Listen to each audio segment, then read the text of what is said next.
Boa tarde. Chegamos aqui ao final do nosso segundo dia, encerramento do dia, onde nós vamos ter a honra de receber para discutir o ambiente econômico, o momento atual do Brasil, o presidente da República, Jair Bolsonaro, o que para nós é, mais uma vez, uma enorme honra e um sinal de preocupação do presidente em mostrar a toda a comunidade financeira a visão dele sobre o momento atual do Brasil. Então, para conversar com o presidente Jair Bolsonaro, nós vamos convidar o cientista político Murilo de Aragão. Então, Murilo, por favor, um prazer. Presidente, ministro Paulo Guedes, ministro Ciro, prazer recebê-los aqui.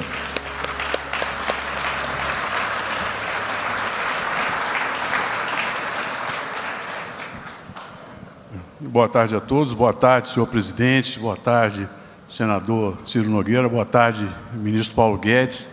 É um prazer ter o privilégio de fazer essa entrevista, essa moderação com o senhor presidente. E eu gostaria de perguntar se o presidente gostaria de fazer alguma abertura ou se prefere que eu já enderece as perguntas que eu tenho aqui. Eu gostaria de fazer uma pequena introdução. Ok, presidente. Ok? Adiante. Olá. Nós temos um quadro atual de antecipação eleitoral, tá? Mas eu não tenho aceitado provocações para entrar nesse campo, porque nós temos um país para administrar.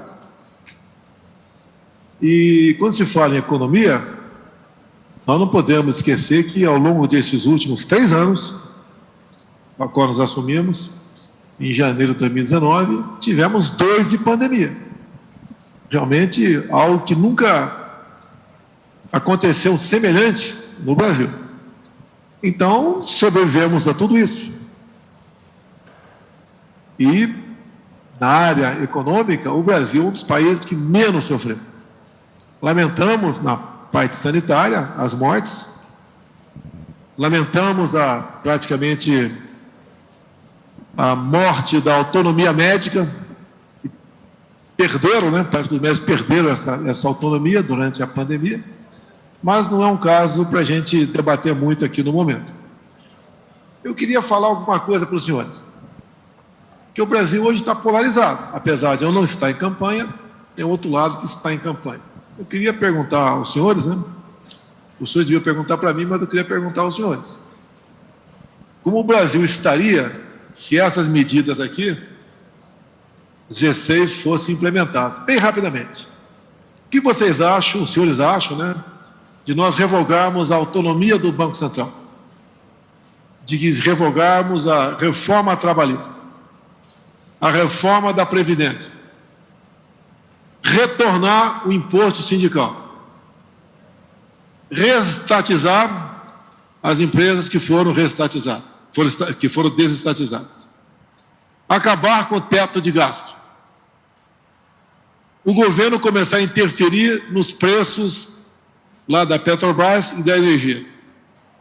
Se nós viéssemos a fortalecer o MST, se nós fizéssemos uma campanha para recolher armas das mãos dos cidadãos de bem, se nós desmilitarizássemos as polícias militares, se nós extinguíssemos as escolas civil-militares e os colégios militares, se nós liberássemos as drogas no Brasil, se nós legalizássemos o aborto, se nós voltássemos a nos reaproximar de Cuba e outras ditaduras pelo mundo. Apenas essas perguntas, porque o outro lado defende exatamente tudo isso daí. Então, cada item desse dá um debate, mas eu creio que isso tudo, já que está do outro lado, caso vier a ser implementado, e eu como parlamentar que fui, sei que o início de governo, da forma como sempre existiu no Brasil, um governo forte, um governo que bem se relacione com o legislativo no tocante a distribuição de ministérios, bancos oficiais, de estatais, entre outras promessas. Nós sabemos como o parlamento age. Se isso tudo fosse botado em prática, como é que estaria a economia no nosso Brasil? Há alguma diferença entre nós? Ou alguns dos senhores vão falar que está tudo resolvido, não tem problema, o que vier, a gente vai interagir e o Brasil vai para frente. Também perguntar aos senhores, né? Falar para os senhores, olhem o que acontece na nossa periferia. Aqui na América do Sul. Alguns países que enveredaram para esse outro lado. Disso que eu mostrei aqui. O que está acontecendo num país aqui que não faz divisa conosco, aqui na América do Sul, onde a economia ia muito bem. Alguns até falavam, não se preocupe, a economia indo bem, o resto não tem que se preocupar. E o que vocês acham também, se a nossa liberdade está ameaçada ou não, por parte de alguns atores aqui no Brasil. Deixo claro, como falei agora há pouco, geralmente quem busca tolher direitos individuais da população e partir para o regime mais fechado, geralmente é o chefe do executivo. E aqui acontece exatamente o contrário. Se não é o chefe do executivo resistir, já estaremos com toda certeza no outro regime atualmente. O que está em jogo no Brasil? É a nossa liberdade. O que está em jogo no Brasil? A nossa economia. Estão do meu lado aqui o ministro Ciro Nogueira e o ministro Paulo Guedes, que poderão me socorrer ou atender a pedido do senhor. Então, a breve introdução que eu faço é isso. É isso que nós queremos para o Brasil? Dá para deixar tudo rolar numa boa? Quem chegar, chegou, tudo bem, ninguém vai sofrer nada com isso, a economia vai continuar numa boa. Tá? Uma boa agora aqui. Depois da pandemia, né, resistiu. Durante a pandemia, nós tivemos aqui os anos de 2015 e 2016, onde perdemos 3 milhões de empregos. Por que causa?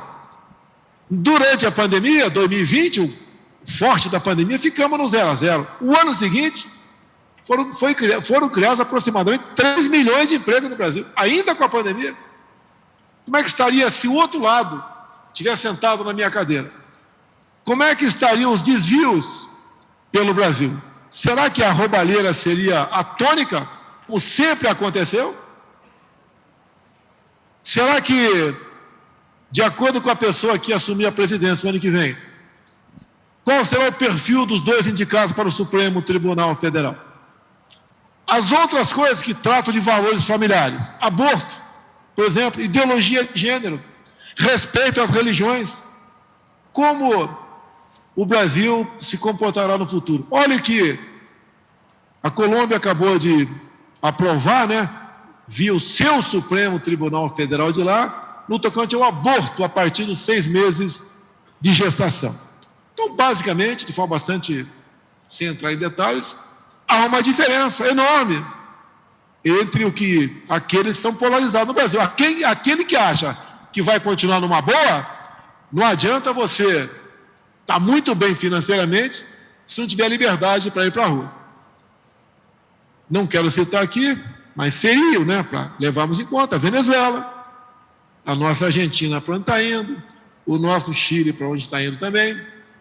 Eles lá ainda têm como buscar uma operação acolhida, como a Venezuela buscou no Brasil. Nós não temos onde buscar operação acolhida, a não ser se montarmos um toco de bananeira e fugirmos para a África, que para a América do Norte eu acho que vai ser difícil.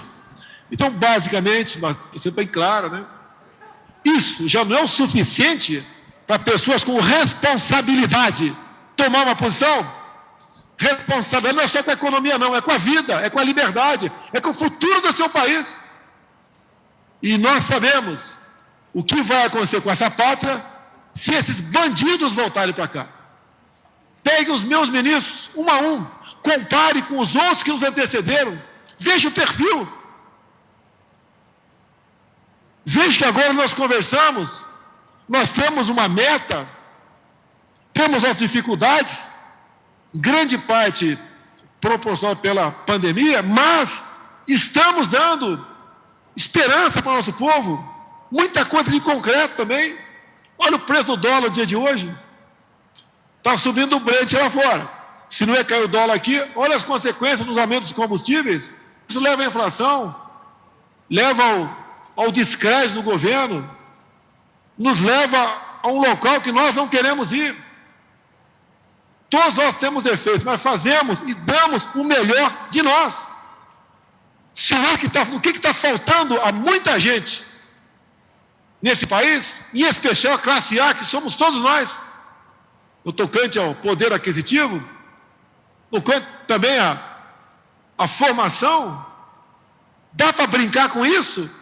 Para onde estávamos indo nos últimos governos? Vamos flertar novamente, ficar ao lado do abismo?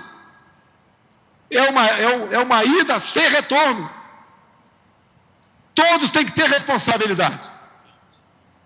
Não pense em ninguém que eu tenho apego àquela cadeira que está ali. Mas tem um compromisso. Entendo que foi Deus me colocou ali, só Deus me tira de lá. Mas temos que dar uma forcinha aqui também.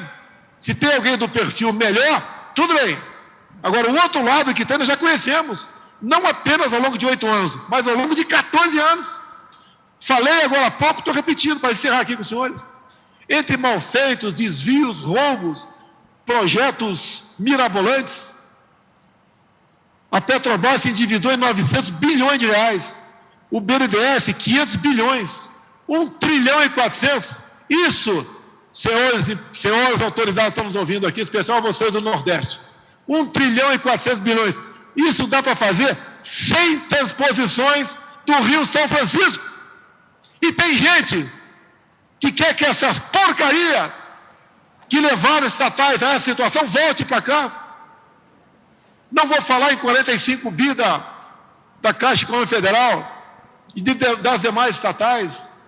Essa é a realidade. Essa pátria é nossa. Eu estou vendo aqui atrás de mim, aqui na minha imagem, está escrito ordem e progresso. Ordem e progresso. Mas precisamos de paz para ter a liberdade. E devemos lutar por isso. Não vai ser o chefe do executivo que vai jogar fora das 4 linhas. Mas, por favor, não vocês, 2 ou 3 no Brasil, não estique essa corda. Vocês vão ter que vir para dentro das 4 linhas. Afinal de contas, todos nós temos limites. O Ciro tem, o Paulo Guedes tem, eu tenho limites. Alguns poucos, 2 ou 3, acham que não tem limites. Podem ficar brincando o tempo todo de nos controlar, de desrespeitar a nossa Constituição, de ferir a nossa liberdade de expressão, de prender deputado, por mais errado que ele tenha sido, em suas palavras.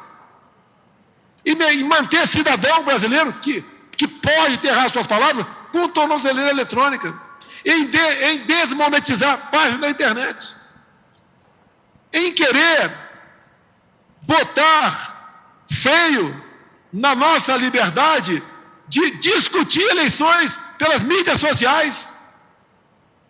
Onde vamos chegar? De termos um sistema eleitoral que você pode não comprovar que não é fraudável, mas você não tem como comprovar também que não pode ser fraudável. A alma da democracia é o voto. Tanto é que para caçar parlamentar na Câmara, não sei se continua assim, apesar do meu tempo do voto eletrônico, se fazia no papel. O que nós queremos? Paz, tranquilidade.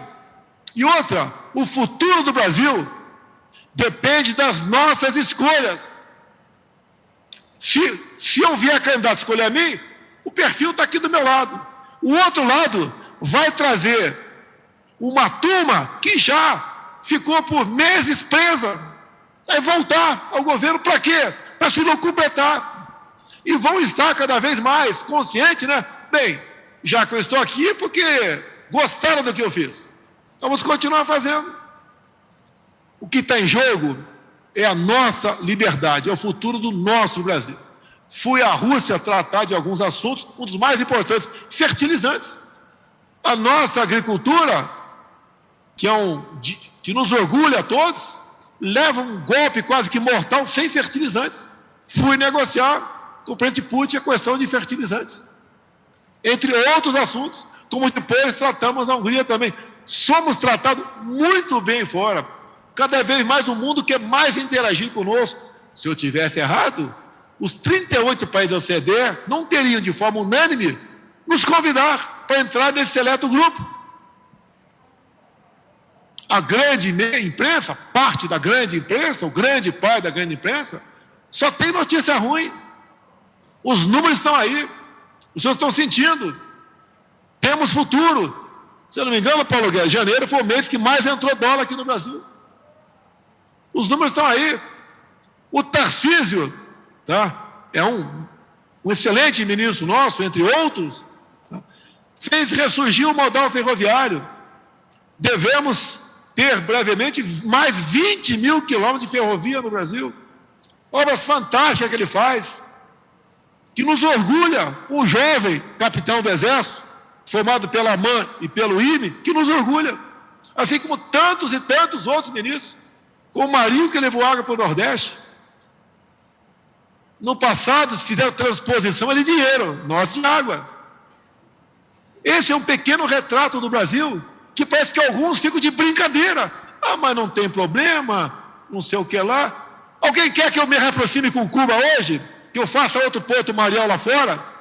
Que pegue como garantia charuto? Ou empreste para a Venezuela para dar calote na gente? E continuam pagando com o dinheiro do FAT, entre tantos e tantos outros bilhões de dólares jogados o mundo afora? Daria uma palestra enorme, não remunerada, para eu falar sobre isso para vocês. O que falta para alguns é responsabilidade. Não sei de tudo que pode ser feito no Brasil. Se soubesse, dispensaria todos os meus ministros. Estaria sozinho aqui. E ninguém faz nada sozinho. Temos excelentes auxiliares do nosso lado. Não é só ministro, nós somos secretários, servidores, pessoas da iniciativa privada, entre outros que nos aconselham, como alguns dos senhores me aconselham. E nós temos essa responsabilidade. Nós queremos, não, nós exigimos e tudo faremos por um Brasil livre. Por um Brasil livre de corrupção. Dá para imaginar 3 anos sem corrupção? Não é por acaso. Se acontecer, a gente vai atrás. Nós estamos há 3 anos. Isso não representa nada para a classe pensante no Brasil? Ou acha que podemos flertar com o comunismo, com o socialismo? Uma rápida introdução, não sei se foi muito demorado, né? Mas desculpa o desabafo aqui, estou à disposição dos senhores. Bom, presidente, vamos às perguntas, depois dessa rápida introdução. Eu queria começar com um tema, e é bastante oportuna a presença dos 3 ministros, que é a questão do desemprego, que aflige muitos brasileiros. O senhor citou que foram criados 3 milhões de empregos no ano passado. Como o senhor vê a possibilidade esse ano do desemprego cair de forma relevante nos próximos meses? O Paulo fala, mas eu adianto, né? Em 2020, com a pandemia, nós conseguimos terminar 0 a 0, graças a 2 programas, o PRONAMP e o BEM, onde evitamos que 11 milhões de empregos fossem destruídos. Um desses programas teve a iniciativa do senador Jorginho Mello. Então não é o governo que trabalha sozinho. Então a gente trabalha também de forma preventiva para evitar o desemprego. PG, o que estão fazendo aí para criar emprego? Bom, presidente Murilo, tudo bem? O ritmo de criação de empregos no Brasil foi muito forte. Nós, quando fomos atingidos em março de 2020 pela pandemia, nós perdemos 1.100.000 empregos em 3 meses. Final de março, então foi abril, maio e junho. No final do ano, nós já estávamos quase 0 a 0. O CAGED registrou ganho de 100.000, depois, revendo as contas, parece que era uma perda de 100.000, mas, em resumo, nós criamos aproximadamente 1 milhão de empregos no primeiro ano da pandemia. Então, como bem enfatizou o presidente, em 2015 e 2016, uma recessão autoimposta por políticas incompetentes internas, nós destruímos 1 milhão e meio de empregos num ano e 1.400.000 empregos no outro ano. Então, foram 3 milhões de empregos destruídos em 2 anos. Pois bem, conosco, atingidos pelo Covid, nós, do fundo do poço, criamos 1 milhão de empregos formais em 2020 e 2.700.000 empregos formais em 2021. Isso, então, dá quase 3 milhões formais desde o fundo do poço. Mais 6 ou 7 milhões de empregos informais. Então, o Brasil criou, desde o fundo do poço em 21, em março de 20, ou seja, em 1 ano e 6, 7 meses, nós criamos 11 milhões de empregos formais e informais. Daqui até o fim do ano, o que nós esperamos? Nós enviamos, aprovado na Câmara de Deputados, um programa que criaria 2 milhões de novos empregos. É o que nós chamamos de BIC e BIP, o bônus de inclusão produtiva e o bônus de qualificação profissional. Você pega o salário mínimo, e é algo que o presidente falou durante a campanha também, ele disse o tempo inteiro o seguinte: há regimes que prometem muitos direitos e geram poucos empregos, como é normalmente o sistema obsoleto trabalhista que o Brasil tem. É um regime que, para criar 40 milhões de empregos, colocou 38 milhões de empregos fora do mercado de trabalho. Ou seja, para empregar um brasileiro, você joga o outro ao mar, porque o salário é pouco para quem recebe, mas é o dobro para quem paga. É a cunha fiscal, são os encargos trabalhistas, que é outro objetivo que nós temos, remover e acabar com isso. Tentamos, não conseguimos ainda, vamos insistir. Mas o importante é o seguinte: mandamos esse programa, que podia criar 2 milhões de empregos, com aprovação e apoio do presidente da Câmara, Arthur Lira, e esse programa caiu no Senado, porque o Senado estava envolvido justamente numa outra batalha, numa agenda que não era a agenda de empregos e de crescimento. Nós pretendemos reapresentar isso. Isso pode criar 2 milhões de empregos, fora o ritmo de absorção normal nosso, que tem sido entre 200 mil e 300 mil durante a saída da crise, e agora pode ceder um pouco, mas também há a expectativa de 1 milhão de empregos novos criados pelo ritmo normal de crescimento da economia, que vai ser maior do que está sendo previsto. Erraram na queda, erraram na recuperação e vão errar de novo na previsão desse ano de que o Brasil não vai crescer. Então, finalizando, o desemprego era 12% quando a pandemia chegou, era 11,7%, 11,8% quando a pandemia chegou, foi a 14,5% e já está em 11,6%. Quer dizer, nós estamos de volta onde estávamos, como se não houvesse o impacto da pandemia. Presidente, outro tema ainda econômico que preocupa é o comportamento da inflação. A inflação é um fenômeno mundial, não é típico apenas do Brasil. Como o seu governo e o senhor vai tratar da questão ao longo do ano? Porque, obviamente, em sendo um ano eleitoral, o tema tem repercussões políticas e eleitorais. Então, qual é a sua visão de como combater o tema? Questão da inflação. O mais importante, eu entendo. Eu lembro de uma delação do Palocci, onde ele falou que tudo foi aparelhado para se roubar o governo, exceto o Banco Central. O que nós fizemos? Demos independência ao Banco Central. Eu abri mão de poder. Então, o Banco Central, no meu entender, é o agente mais adequado para se combater a inflação. Quando se fala, por exemplo, da inflação de alimentos, que teve no mundo todo, no Brasil não foi diferente. Nós estimulamos, via Banco do Brasil e Caixa Econômica, mais recursos para financiar a agricultura familiar. Se bem que a agricultura como um todo bateu recorde em recursos para o seu financiamento. Então, a inflação, no meu entender, parte por aí. É nós criarmos empregos, se combate a inflação, e criar também mecanismos de produção no Brasil, no caso o alimento, o mais importante. No tocante ao preço do combustível, que faz parte de uma correia transmissora da inflação, o dólar, ao bater R$5, compensa aumento do Brent lá fora. Então, estamos chegando a 50 dias sem reajuste do combustível. Eu não tenho como interferir, não vou interferir, mas eu acho que vai continuar esse preço, apesar de um pouco alto, apesar de termos que discutir a composição do preço do combustível, porque o ICMS incide em cima do preço final da bomba. Inclusive, o álcool é detributado. O álcool caiu na ordem de 1,30 nos últimos meses e na bomba não baixou um centavo. A mesma coisa a gasolina, também não baixou, por causa dessa política aí errada do ICMS. Mas tudo bem. A previsão de inflação no corrente ano está na casa dos 5%. PG, quer complementar aí?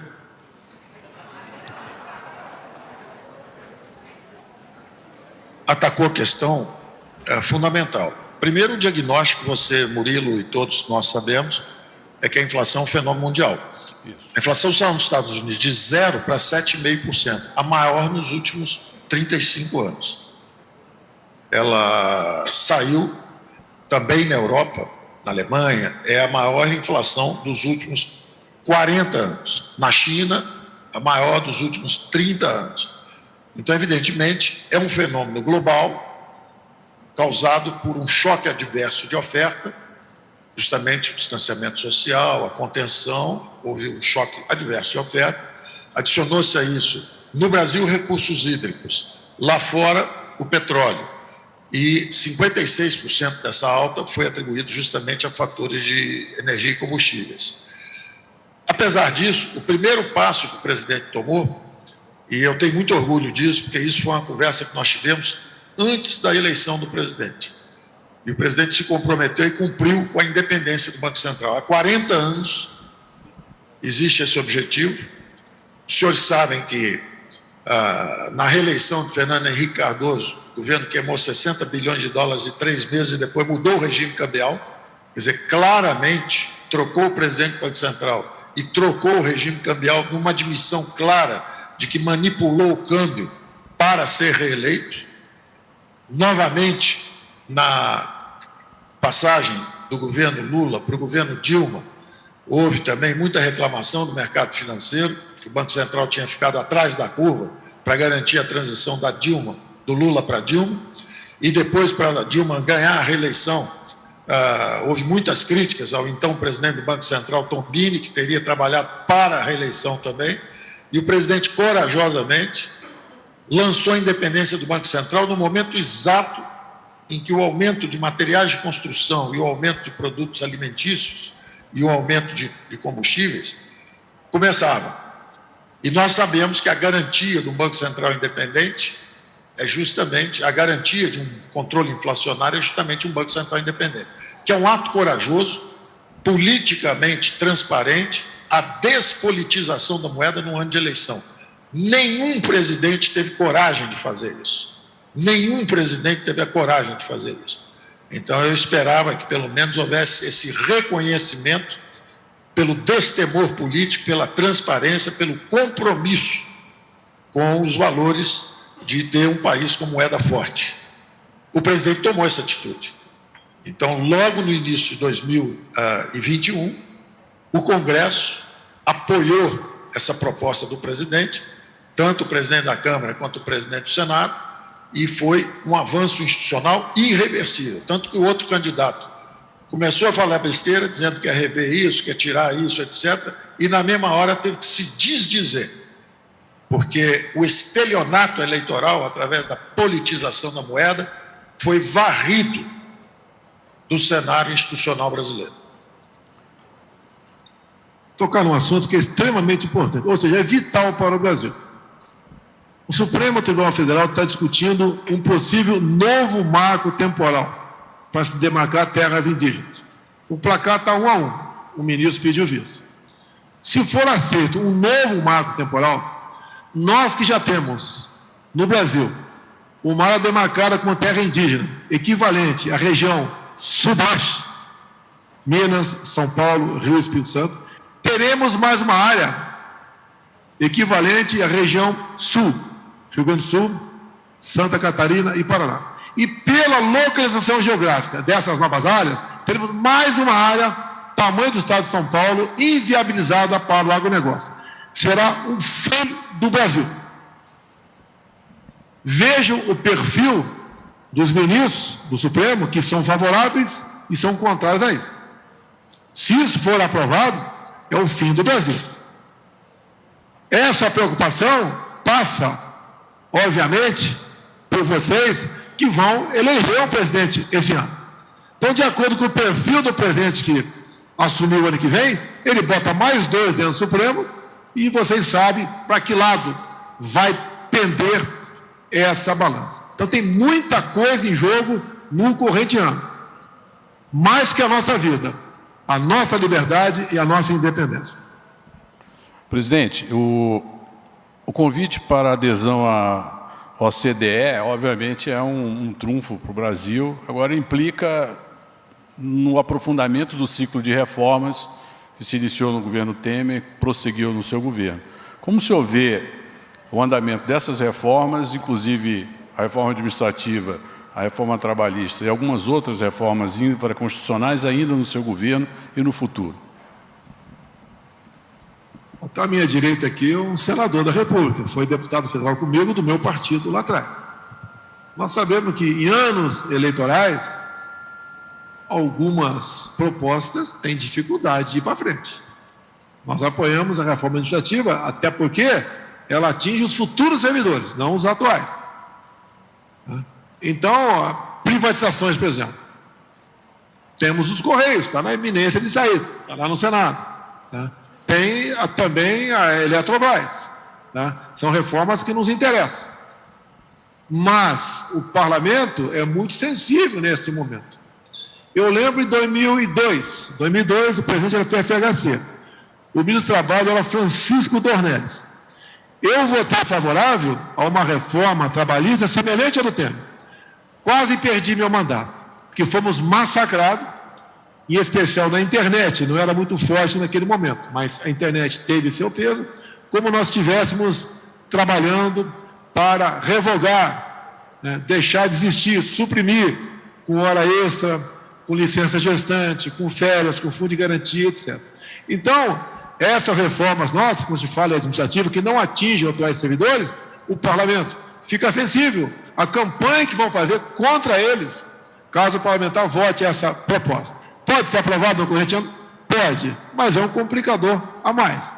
É o ano para a gente aprovar o que pode ser aprovado, porque o parlamentar busca a reeleição dele. Eu fui parlamentar por 28 anos, então sei como funciona e sei como votei também no passado. Então, dá para prosseguirmos muita coisa, dá. Mas o momento agora é de aprovar o que é possível ser aprovado para a gente prosseguir, com a nossa busca sempre maior da liberdade econômica, de iniciativa, etc., fazemos o Brasil melhor lá na frente. DG.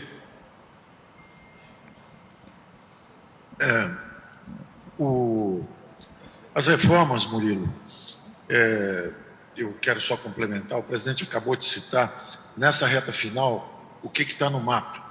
Primeiro, Eletrobras, já aprovado, passou pelo TCU, já foi aprovado por 6-1 no fórum interno do TCU. Então, a Eletrobras segue, e eu acho extraordinário a quebra de um paradigma. É a quebra de um paradigma. Num ano de eleições, você tem 2 grandes privatizações, como Eletrobras e Correios, na esteira. Correios está no Senado. Nós esperamos que avance também. Além disso, dessas 2 que o presidente citou, o ministro Tarcísio nos diz o seguinte: Porto de Santos, Porto de Vitória, Santos Dumont, Galeão e Congonhas. E, além disso, o programa PPI segue o ritmo normal, com as concessões, privatizações, autorizações, e a nossa estimativa é que, esse ano, 300 bilhões sejam adicionados ao pipeline do PPI, que já tem 829 bilhões de contratos de investimento formados. Então, veja, não é nada... eu diria assim, sem nenhuma dúvida, que o Brasil tem hoje a maior fronteira de investimentos que jamais apresentou. São 829 bilhões de reais de contratos assinados de investimento nos próximos 10 anos. E nesse último ano, o que também não é uma quebra de paradigma, 300 bilhões de reais de novos contratos que serão assinados. essa é a previsão nossa, é o ritmo de trabalho normal nosso, estamos seguindo normalmente. Ou seja, é uma quebra de paradigma. E exatamente nessa pergunta sua sobre avanços institucionais, que é esse capítulo que você está abordando com o nosso presidente, a despolitização da moeda no ano eleitoral, de sucessão, é uma quebra de paradigma.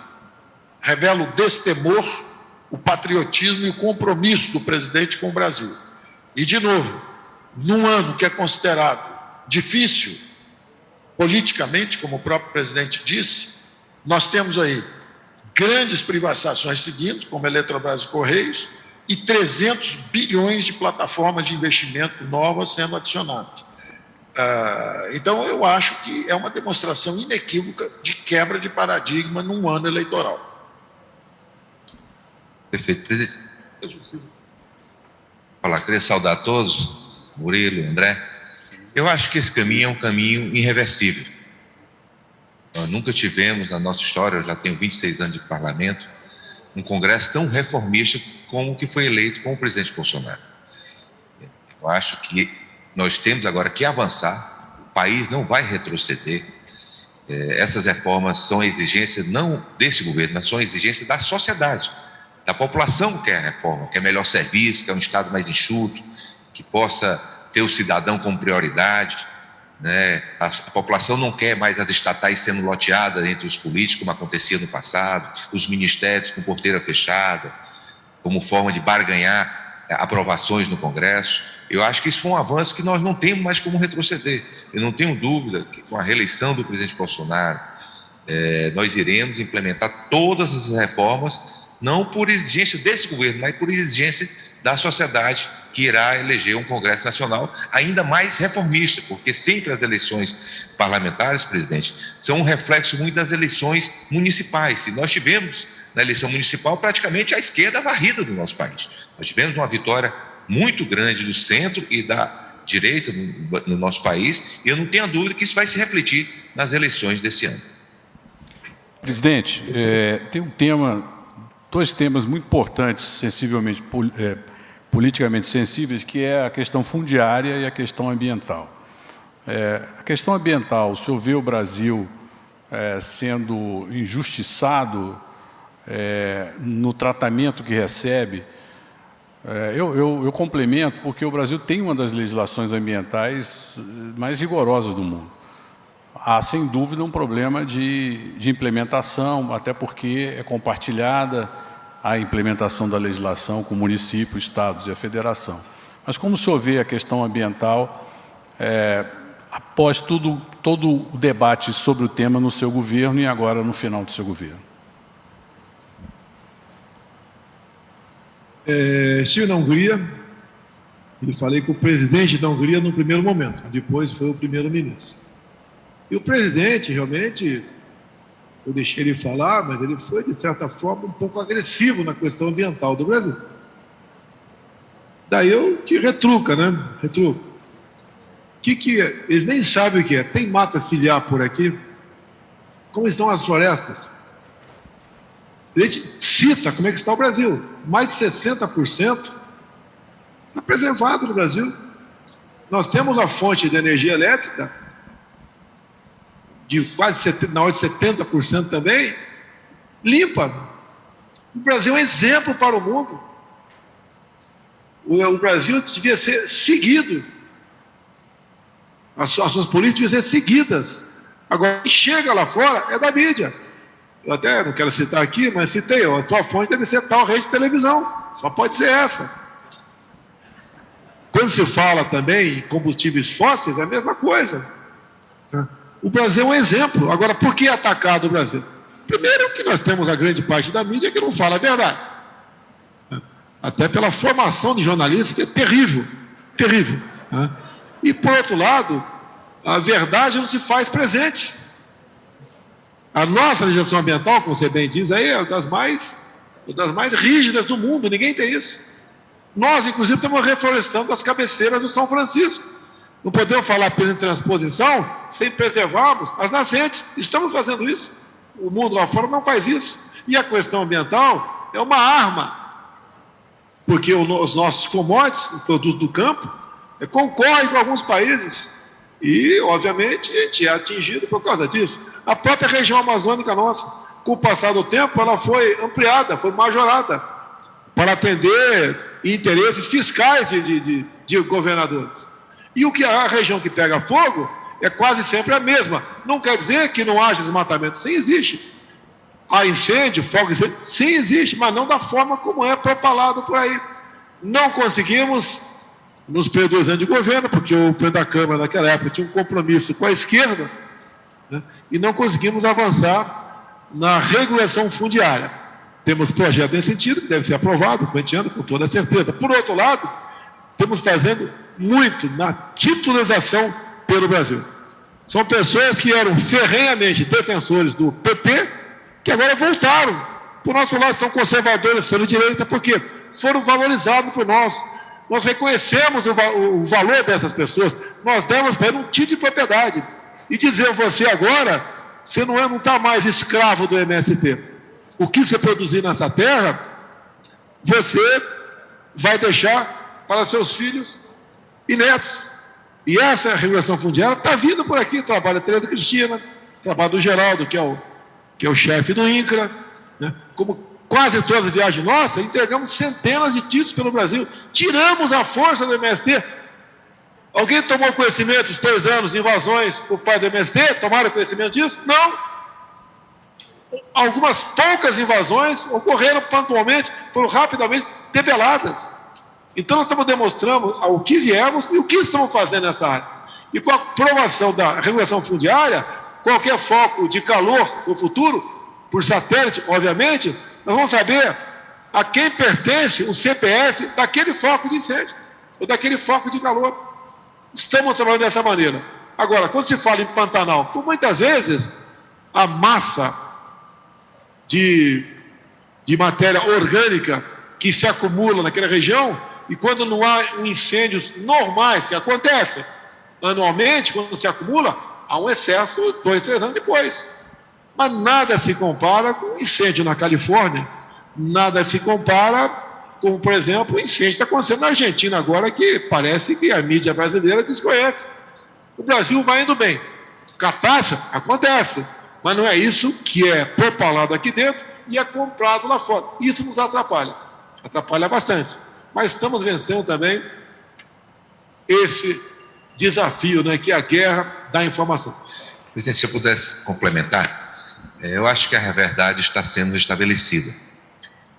Hoje mesmo nós tivemos uma grande reunião aqui do Comitê Interministerial de Mudança do Clima e Crescimento Verde, em que nós tivemos uma apresentação aqui, que foi acompanhada por mim, pelo ministro Paulo Guedes, diversos outros ministros, de números que eu tenho certeza que vai nos orgulhar ao nosso país e ao mundo, que nós iremos apresentar até o final do ano na COP, na pequena COP que vai acontecer no final do ano. Então, eu tenho certeza que a verdade está sendo estabelecida, as metas estão sendo todas superadas. Aquelas pessoas que esperavam, presidente, na COP, que o país ia ser massacrado, voltaram de lá muito decepcionados. Eu tenho certeza que esse tema, que é muito importante para a imagem do nosso país, para os empresários, sei da preocupação dos senhores empresários com esse tema, podem ter certeza que existe uma determinação do presidente desse governo de nós termos índices que serão motivo de orgulho para o nosso país nessa área ambiental. Murilo, importante, como você disse no início, né? Houve um início muito conflituoso e a explicação é muito simples. Como disse o presidente, havia muita invasão de terra, o MST atuante no campo, e o presidente ganhou justamente com uma plataforma de proteção à propriedade privada contra as invasões e tudo isso. Então esse combate, que era uma disputa política interna, ele transbordou lá para fora, e várias vezes em apresentações lá fora nós enfrentamos esse desafio de comunicação. Quero explicar o seguinte: olha, o que era uma defesa de propriedade de terra passou a ser percebido como, na verdade, um apoio a desflorestamento, queimar floresta para produzir agricultura, e não era nada disso, nunca foi nada disso. A ministra Tereza Cristina sempre foi muito clara a respeito disso. É possível aumentar, não só como o presidente apontou, é um dos países que tem uma legislação ambiental muito, você apontou, uma legislação ambiental bastante rigorosa, mas também é um dos países, como o presidente apontou, que mais preservaram seus recursos naturais. Então, isso transbordou lá para fora, essa guerra política interna foi levada lá para fora e nos prejudicou muito. Mas o que está acontecendo? Mudou o eixo completamente. O nosso acesso ao OCDE é um atestado que essa questão está sendo compreendida. Quer dizer, eu incluí o Brasil na lista de acesso, eu sei disso porque nós conversamos com a secretária de Tesouro americana, ela avisava, falava, olha, financeiramente tudo bem com o Brasil, está indo bem, agora presta atenção nessa coisa verde. Eu dizia, a senhora vai ver que mudou o eixo aqui dentro, agora nos ajude no acesso ao OCDE. O Matias Cormann, e aí, só brevemente a minha palavra final sobre isso, o Matias Cormann, que é o secretário-geral da OCDE, ele finalmente entendeu e adotou e criou agora o sistema de 2 pilares. E o Brasil será um protagonista. Como disse o ministro Ciro, o presidente da República e o ministro Ciro estão coordenando as reuniões interministeriais aqui com o ministro Juca também. Nós até brincamos internamente, dizemos que é o Juca Verde, o ministro Juca Verde, porque ele está levando essa visão nossa, esse novo eixo de percepção, que é o seguinte, são 2 pilares. Quem mais polui o mundo são os países avançados. 30% do fluxo anual é a China, 15% são os Estados Unidos, 14% é a Europa e 1,7% é o Brasil. Então, o Brasil não é um grande poluidor. O problema em relação ao Brasil é a preservação das florestas, é o que eles querem. Mas nós precisamos receber pela prestação de serviços ambientais. Então, nós já estamos fazendo nosso movimento aqui e seremos protagonistas. Estamos criando um mercado de crédito interno de carbono. Já criamos o CPR Verde, justamente para pagamento, pela primeira vez no Brasil, uma ferramenta para pagamento de serviços de preservação ambiental, e o secretário-geral da OCDE concluiu, de acordo conosco, o seguinte, daqui para frente o sistema tem 2 pilares. O primeiro pilar, vamos tributar os poluentes, os poluidores. Só que o Brasil é um pequeno poluidor. Ele não polui tanto quanto China, Estados Unidos e Europa, como os avançados. Agora, por outro lado, vamos também pagar os serviços ambientais de quem preserva. E nesse espaço estão Brasil, particularmente Brasil, Índia e Indonésia. E nós 3 já temos um acordo entre nós, os 3 países emergentes, que é o seguinte, em vez de termos cada um mandato de 1 ano, o G20 é presidido agora pela Indonésia, o ano que vem pela Índia e no ano seguinte, em 24, pelo Brasil. Em vez de termos 3 mandatos breves, vamos ter um mandato de 3 anos com rodízio, com revezamento no comando. E estamos acertando entre nós exatamente isso, que nós vamos prestigiar muito essa questão verde, vamos assumir o protagonismo no mundo, porque o Brasil é a maior potência verde do mundo. Então, o Brasil é a maior potência verde e a 4ª maior potência digital. Então, justamente nesses temas que são o futuro, verde e o digital, o Brasil vai assumir o protagonismo. Tarcísio, se for possível, o Murilo, se for possível, dá a palavra para o Tarcísio aí, que ele está... ia dar, participar, contribuir. Não, vamos sim, eu ia perguntar aqui sobre concessões. Presidente, aqui o Tarcísio deu um show aqui já.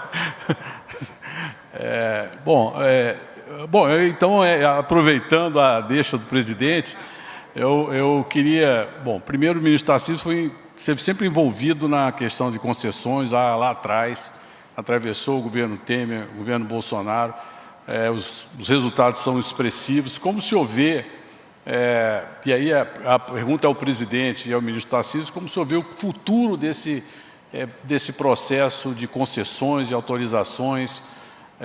Inclusive tem um debate no Supremo Tribunal Federal também sobre concessões que foram transferidas, né, um debate importante no Supremo. Então, como se vê essa evolução desse tema no ambiente eleitoral e no ambiente pós-eleitoral? Bom, vai lá, ministro. Presidente, boa tarde. Paulo, Ciro, boa tarde Murilo, boa tarde a todos.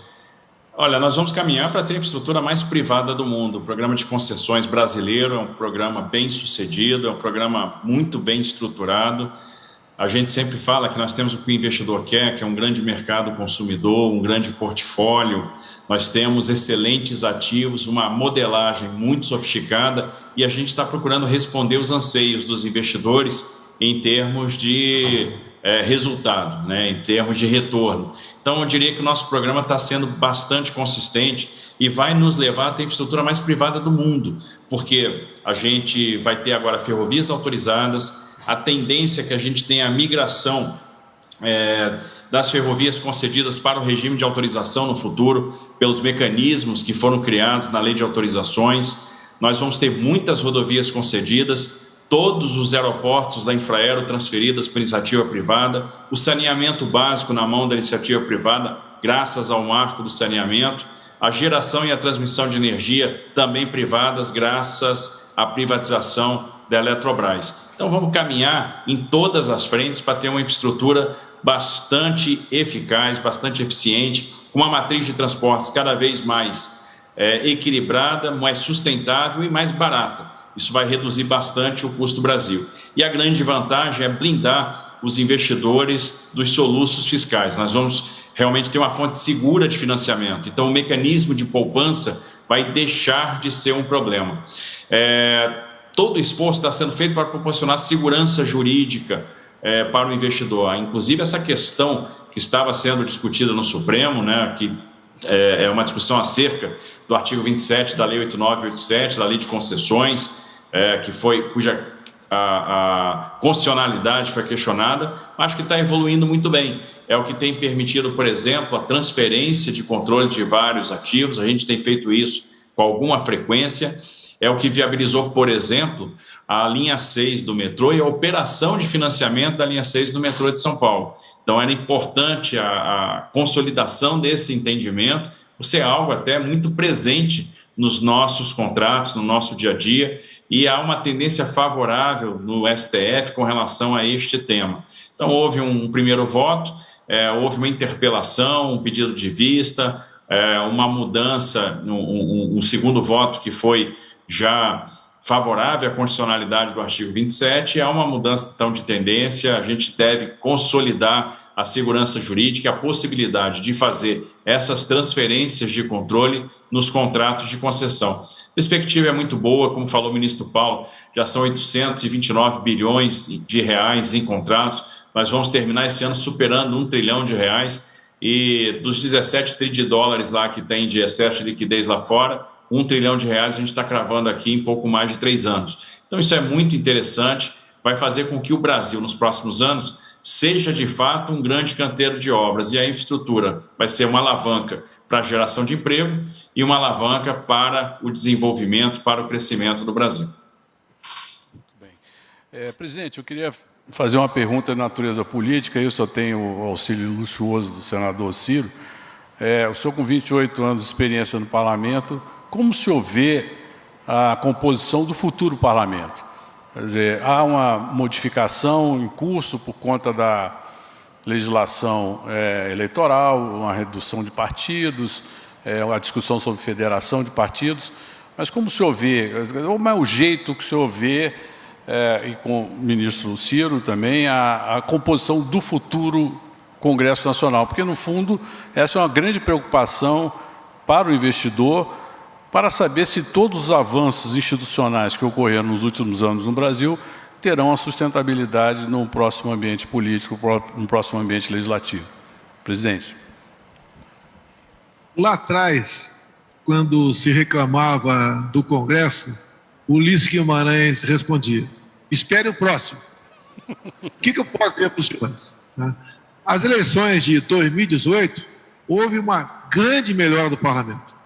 E eu tenho certeza, com a liberdade das mídias sociais que temos no momento, onde a população cada vez mais conhece o que é cada poder, como esses poderes interagem e quem está na frente dele. O povo sentiu na pele, por ocasião da pandemia, alguns prefeitos abusando e a Câmara de Vereadores não fazendo nada. Eles aprenderam a dar valor agora também a um voto para um vereador, que muitas vezes a pessoa não dá bola, não se preocupa, mas o que aconteceu em 2018 e o que vai acontecer agora em 2022, no meu entender, haverá uma grande melhora das casas legislativas, porque a renovação é salutar. Houve a renovação já do Supremo Tribunal Federal, com 2 que eu indiquei. e quem for eleito indica mais 2. Ou seja, praticamente 40% do Supremo vai ser renovado também. E você, povo, é que vai dizer o perfil, porque o perfil vai estar de acordo com aquele presidente que você eleger. E hoje em dia, né, com a nova legislação eleitoral, tá, com a diminuição do número de candidatos até, que vai dar para fazer uma melhor depuração do que está acontecendo, eu acredito que o Congresso de 2023, com todo respeito aos atuais, que tem muita gente boa lá, mas vai melhorar e muito, e vai se direcionar mais para o centro, para a direita, abandonar a esquerda, que a esquerda é o sinônimo do fracasso, da corrupção, do atraso. Então, acredito que vamos melhorar o parlamento e vamos ter menos dificuldade para aprovar reformas no futuro. Ciro. Eu não tenho dúvida, presidente, que nós vamos ter um Congresso ainda mais reformista, né? É um caminho, como eu volto a dizer, Murilo, é um caminho sem volta. Você que é um cientista político já experiente, pode olhar, historicamente, toda eleição do Congresso Nacional ela é um reflexo do que aconteceu nas eleições municipais. Então, eu acho que nós vamos ter um Congresso ainda mais reformista. Acho que as pessoas que atrapalharam, tiveram muitas pessoas que atrapalharam uma série de reformas que poderiam ter sido aprovadas, terão muita dificuldade de se explicar para a população. Existe um sentimento da população de ter um Estado mais enxuto, que preste melhor serviço à população. Essas reformas que nós poderíamos ter aprovado, que poderíamos ter um país muito melhor hoje. Às vezes eu fico me perguntando, Murilo, o que seria do Brasil se nós tivéssemos chegado na pandemia e nós não tivéssemos aprovado a reforma da Previdência, por exemplo. Nós não tivéssemos preparado o nosso país para enfrentar este momento em que nós fomos capazes de investir mais de 700 bilhões de reais para cuidar da população e proteger emprego e as empresas do nosso país. Então, essas situações foram importantíssimas e eu não tenho dúvida, nós iremos ter um quadro político mais enxuto por conta do fim das coligações. Achei um retrocesso a manutenção dessas federações, que isso aí apenas foram criadas para manter alguns partidos que já deveriam, que não tem mais representatividade popular, porque não tem voto, mas nós iremos ter um quadro mais enxuto, e eu tenho certeza, um quadro político ainda melhor a partir do próximo ano. Presidente, ainda se referindo um pouco ao convite da OCDE, e ao ambiente de negócios, o Brasil criou 3 milhões de empresas no ano passado, acho que aparentemente. Mesmo assim, a nossa burocracia ela é infernal. Como o governo trata do tema agora na reta final? O tema continua prioridade para o senhor, para a equipe econômica, desburocratizar, digitalizar o governo, simplificar a vida do cidadão, simplificar a vida do empresário, do empreendedor, do pequeno empreendedor. Como o senhor vê esse tema? É um tema que nos é muito caro. Você pode ver, a lei da liberdade econômica também ajudou a gente a enfrentar a pandemia.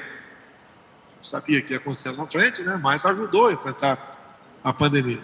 As normas regulamentadoras, que o Marinho trabalhava lá com o Paulo Guedes, não era ministro ainda, trabalhou para dar uma certa saneada nelas, eram milhares de normas.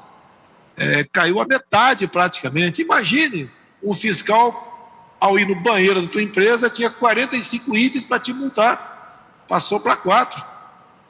Então isso, a digitalização do governo também. Olha o PIX, como é que nasceu o PIX? Depois do auxílio emergencial, de 2020 e 2021, né? Onde só em 20 gastamos o equivalente a 15 anos de Bolsa Família, nós cuidamos do povo. Nós temos a sensibilidade para atender os mais humildes. Tivemos, então, num primeiro momento, aproximadamente 40 milhões de pessoas que nunca tinham entrado no banco e passaram a ter uma conta bancária, onde, então, veio a ideia do PIX, que ajudou em muito os mais humildes a fazer negócio, sem tarifa, sem taxas. Algo fantástico, não deixou de ser uma desburocratização. A pessoa com o cartãozinho do PIX na mão passou a ser um microempresário. Então isso tudo, entre outras coisas que o Paulo Guedes pode complementar aqui, talvez o Ciro também, é a marca do governo, a marca da nossa responsabilidade, compromisso em tirar o Estado do cangote do povo. Quanto menos Estado, melhor. Olha que está publicado no Diário Oficial da União de hoje. é um ato vinculante, uma norma vinculante, que é o termo, né? Parecer vinculante da Advocacia Geral da União, que depois de assinar vira lei, os empresários não precisam mais pagar, por exemplo, contribuição previdenciária em cima do ticket alimentação. Parece que é pouca coisa, não, é mais uma medida para desburocratizar e ajudar, né, na diminuição de impostos no Brasil. Então, é uma afinidade de coisas que vão fazendo constantemente, onde nós, do pessoal, tem iniciativa de buscar alternativas, né? Muitas vezes eu sou surpreendido por parte de assessor, por parte de ministro, de boas medidas a caminho. Então, tirar o Estado de cima do povo, isso é fundamental. E desde o primeiro momento trabalhamos em cima disso.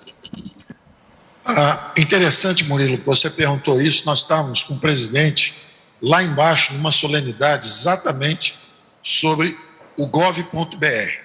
A Secretaria de Desburocratização, Gestão Digital, Gestão e Governo Digital, tem justamente a figura do secretário Caio Paz Andrade, que foi um grande empreendedor no campo de digitalização, e nós fizemos uma revolução silenciosa. Nós estamos lá embaixo agora, o presidente anunciando a identidade nacional, a identidade única. Em vez de termos várias identidades, 500 documentos diferentes, CPF, identidade, cadastro comercial, tudo, cada brasileiro agora tem a identidade única, a identidade digital. E isso é parte de uma configuração bem maior. Por exemplo, aconteceu uma revolução silenciosa na administração pública brasileira.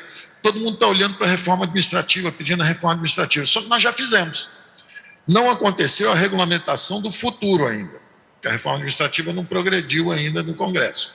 Mas a reforma administrativa atual já aconteceu. Vou dar um exemplo do nosso ministério. Eram 5 ministérios que gastavam 15 bilhões. Hoje é um só que gasta 10.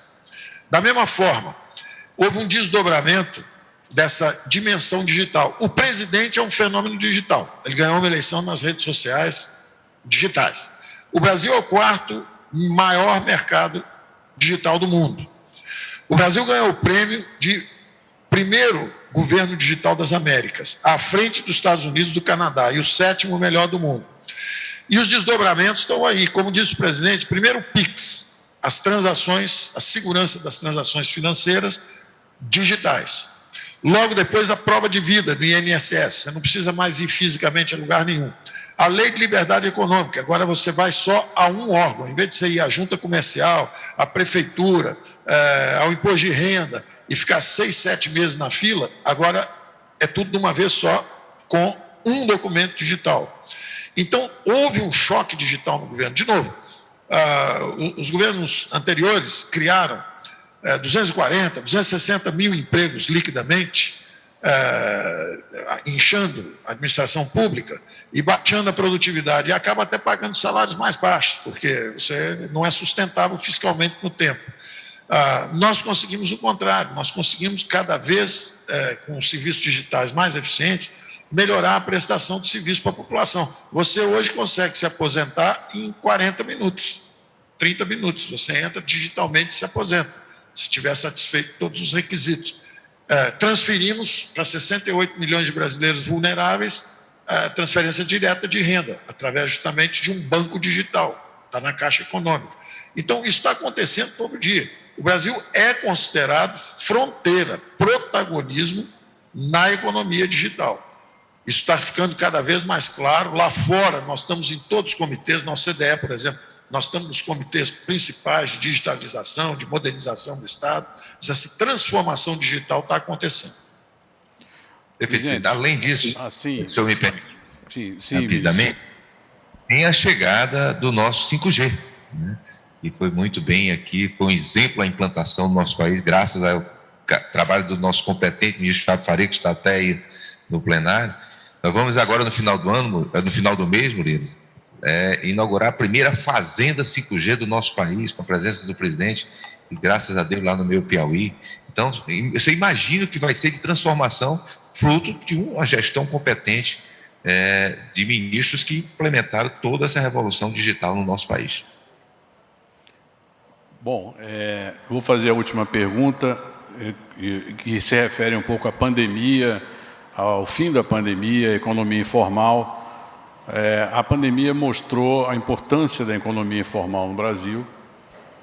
Agora que nós caminhamos para o final da pandemia, como o senhor vê e os ministros presentes veem o final da pandemia, a retomada da economia e como lidar com a retomada da própria economia informal, que provou ser muito importante como um colchão de proteção social. Ainda que o ideal, obviamente, como disse o ministro Paulo Guedes, é que o emprego formal fosse barato e não jogasse fora, né, o trabalhador para a informalidade.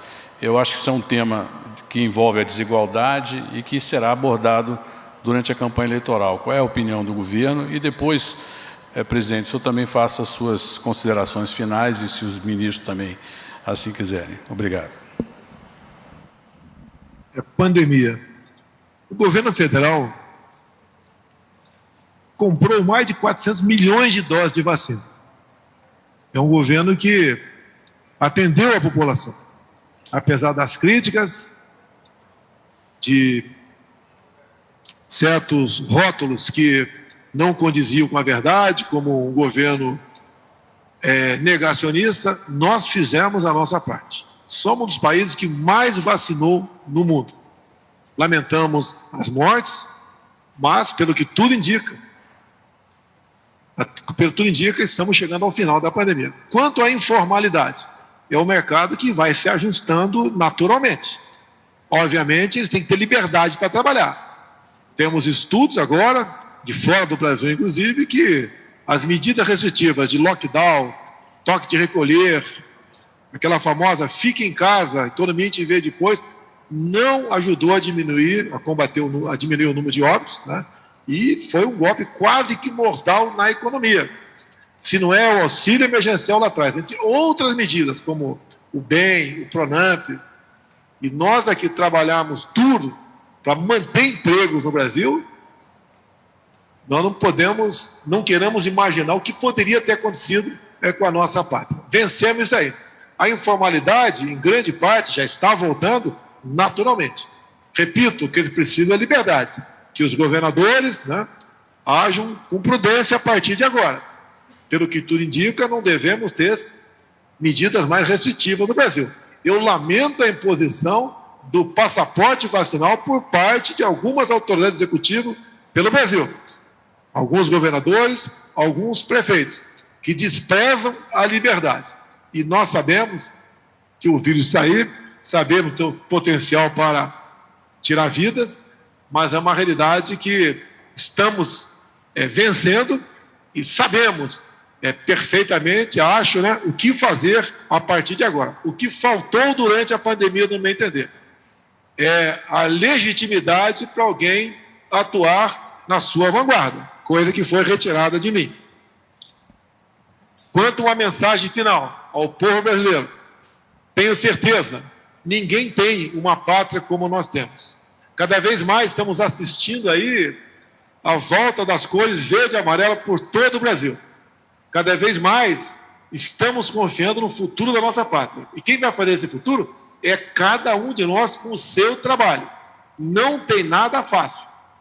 Temos, como disse, né, coisa que ninguém tem no mundo todo. Apesar da Rússia ter o dobro do nosso espaço territorial, nós temos mais terras agricultáveis. Nós temos aqui belezas naturais, temos biodiversidade, temos tudo que se possa imaginar como riquezas minerais. Só depende de nós. O Brasil está rumando para o progresso. O Brasil está rumando para a prosperidade. Acreditem na sua pátria. Acreditem, como eu acredito, né, em muita coisa nesse país. E por parte do governo federal, o respeito à família, o respeito às religiões, o respeito à liberdade de opinião e o trabalho de cada um é que nos colocará, sim, numa situação de vanguarda perante os demais países do mundo. Muito obrigado, senhor presidente.